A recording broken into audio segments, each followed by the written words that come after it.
Tady je ukázka toho, co všechno mám připravené na pětidenní výpravu na Pálavu. Lehátko křeslo, v téhle tašce mám úplně všechno. Stojan, hlásiče, povolenku, závaží na tyčovky, čelovku, veškerou elektroniku, samozřejmě člun, motor. K motoru mám připravené 3 baterky.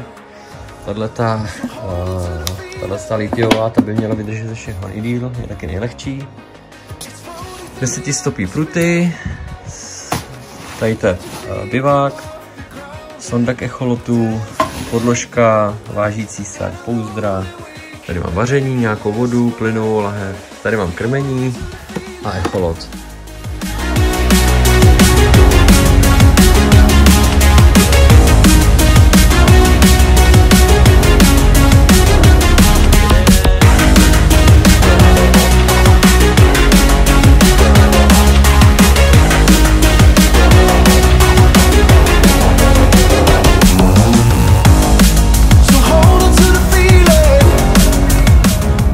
Tak, právě jsme naházeli věci z auta do lodí, do člunu. Už máme vytipovaný flek, jdeme na něos.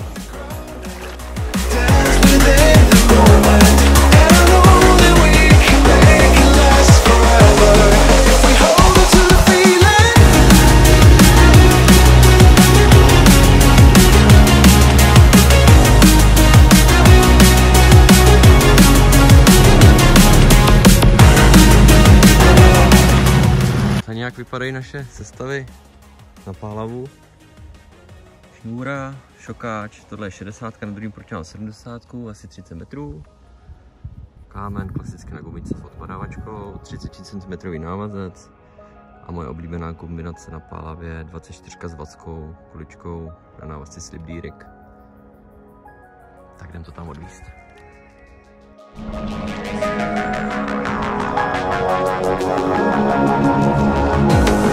So hold on to the feeling. It's floating through the atmosphere. Let your feet come off the ground and dance within the moment. And I know that we can make it last forever if we hold on to the feeling.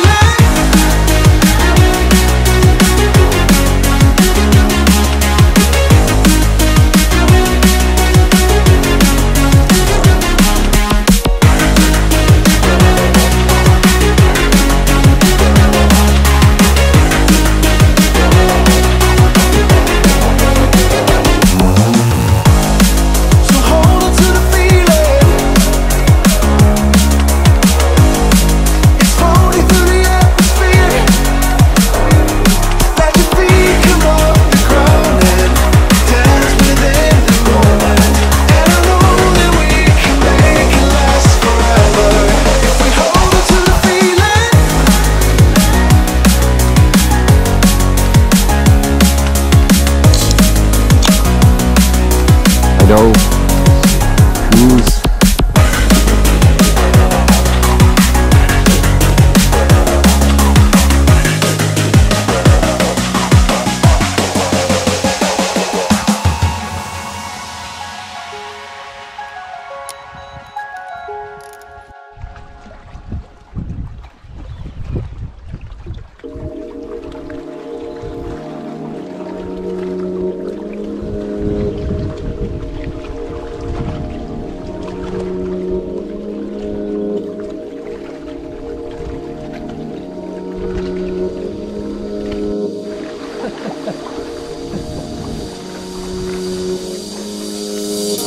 Ty pičo.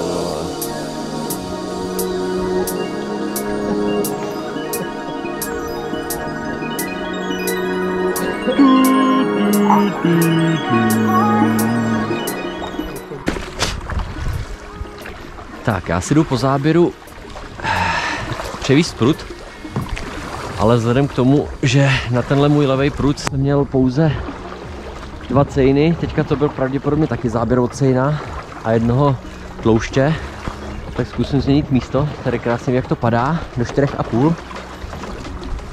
Ještě zhruba 150 metrů a mělo by se to zvednout právě z téhle 4 metrů na nějakých necelých 3. A to je právě to místo, který hledám.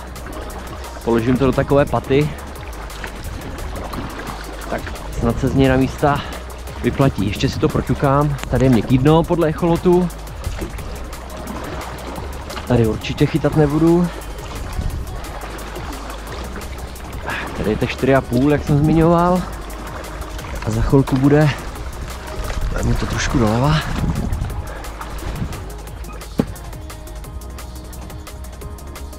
Jo, dáme to trošku doleva. Tady nějaká ryba. A je tam bordel a vždycky, když jsem přes to místo přejížděl, tak se mně zdálo, že tam vidím i ryby. Jo, to je možná ono. Tak, já jsem si najel na to místo, teď se vracím zpátky, byl jsem v díře. Teďka se to začne rapidně zvedat z 5 metrů. Je tady takovýhle schod. Nějaký 3 metry. Já si oťukám dno. Tady je tvrdý. Jsem zhruba 80 metrů blíž od tyčovky, na kterou jsem to pokládal.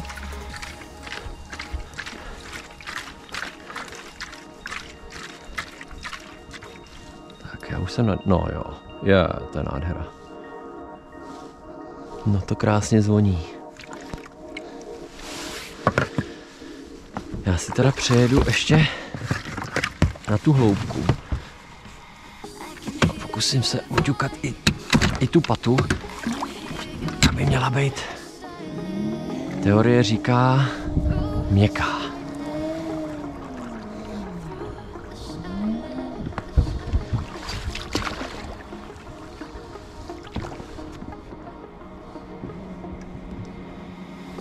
No, tady ne. Tady to je měkký. Tak, tady to spadlo. Tady to spadlo nějakých 5 metrů. Tak to jsem zvědavý.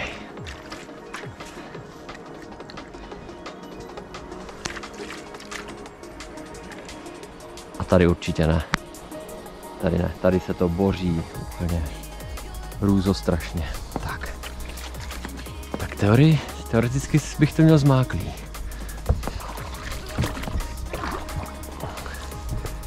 Uvidíme. Vrátím se zpátky na tu mělčinu, nebo na tu lavici. Malinko budu namotávat tyčovku, nebo háčko namotám. Jo, vidíte 5,2, 5,1. Já jedu pomaličku a tady se to zvedá.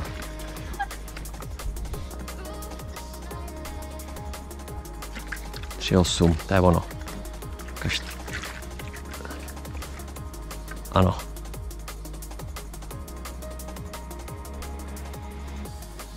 Tohle je takový polotvrdý, ještě si pojedu kousek dál.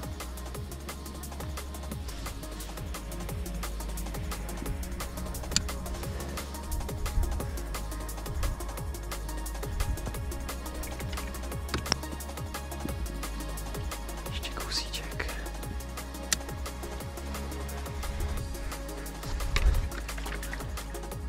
A teď. Pecka.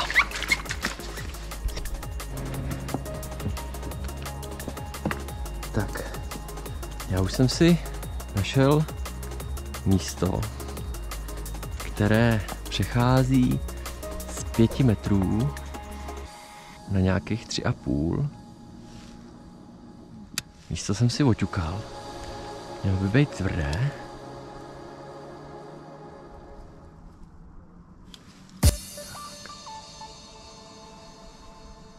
Paráda.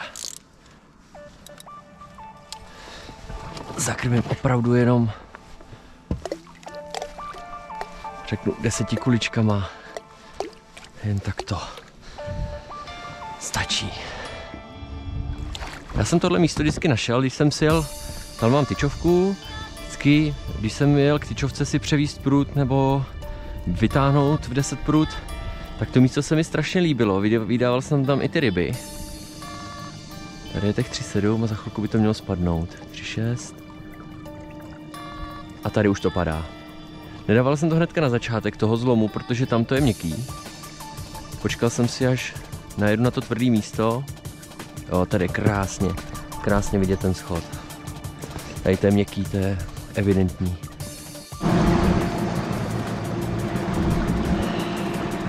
Tak, já se vracím zpátky na břeh z nového místa, který je blíž, tamto jsem měl na nějakých 350 metrech, tak toto mám na nějakých 280 metrech a věřím, že na místa se vyplatí.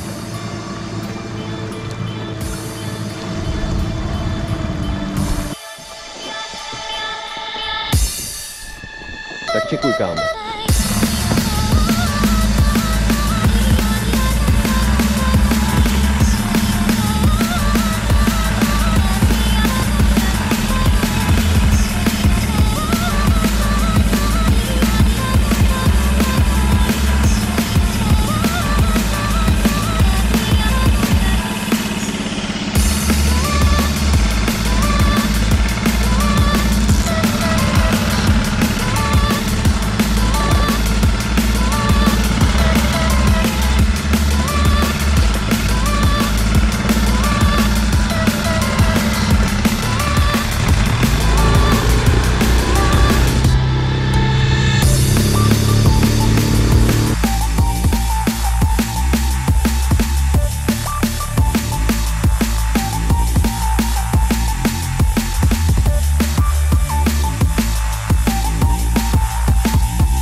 Poslední ráno, už jsem tomu moc ani nevěřil, kolega dokonce ani nevěděl spruty, já jsem teda ještě jel a vyplatilo se, máme tu krásný východ sluníčka a do toho přišlo tohle krásný táhlaský zvíře. Skvělej. Bomba. Krásná ryba a cíl naší výpravy splněn. Takže mám obrovskou radost. Super. Nemohu pustit. Třeba ještě přijde.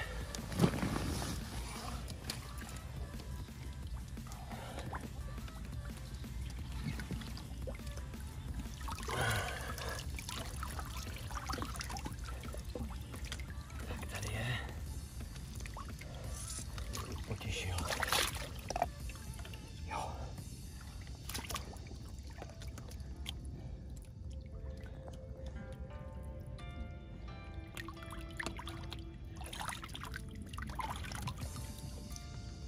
Yes. Tohle je ta nejhorší část výpravy. Nahoru potom máme pobalený, teď to naházíme do člunu, frčíme domů.